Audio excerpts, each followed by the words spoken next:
Dito po sa training namin, uh, everybody is invited. Okay. Mm, and especially po doon sa atin, sa mga public servants natin, sa LGU natin, even the barangays. Because actually po kasi, yung first responder natin, pag mayroong disaster, pre and post disaster, ang first responder natin, ang frontliner natin is the barangay officials, the barangay councils. And fully equipped naman po sila, and I think siguro meron din barangay disaster risk management council. So it is an additional para sa kanila, although meron na sila siguro mga trainings, but this is very particular sa pag-assess sa pre and post disaster event. This DMPR, which is the project of the ASEP. Ang pinaka-goal po niya is to help the government in assessing the pre and post damages for our horizontal and vertical structure. The DMPR through the ASEP is now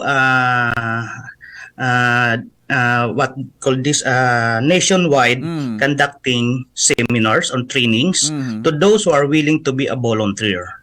Yung evaluation po ng volunteers, yung evaluation po ng volunteers will be subject for the approval and acceptance of the local government, especially the building officials. This is continuing professional education para sa mga kahit sa ano pong mga profession, pwede nila po itong magamit na CPD points nila sa PRC. And it is approved and allowed by the PRC equivalent to 8 points CPD. 8 points po pag ikaw po at the end of 2 days seminar. For the 2 days seminar, magkakaroon ka po ng 8 points. Okay? Doon naman po sa level 1, sa level 1, responder naman po yon.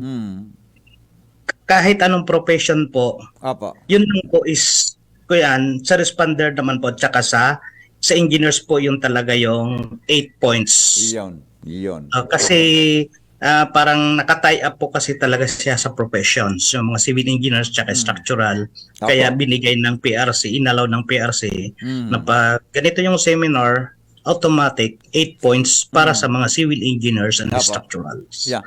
They can reach out us through our Facebook page, the ASEP RSC5 or Bicol. So doon po yung pwede po sila.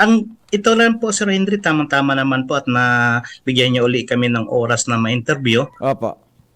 Ganito po kasi, Sir, in-encourage po namin to those who are willing to attend this training or seminars, pwede po kayong mag-register doon online, doon sa Facebook page namin para po agad magawan kayo ng ID. Ayun, correct. Kasi po ito pong training po to ay medyo mahigpit po tayo dito kasi we are not allowing any audience na hindi po naka-register. Yan. Limited lang po yung space. Kaya mas maganda po para at least po pagdating po nila, pag on-site registration na po sila, may ibibigay na agad sa kanilang ID, nakapangalan na po sa kanila.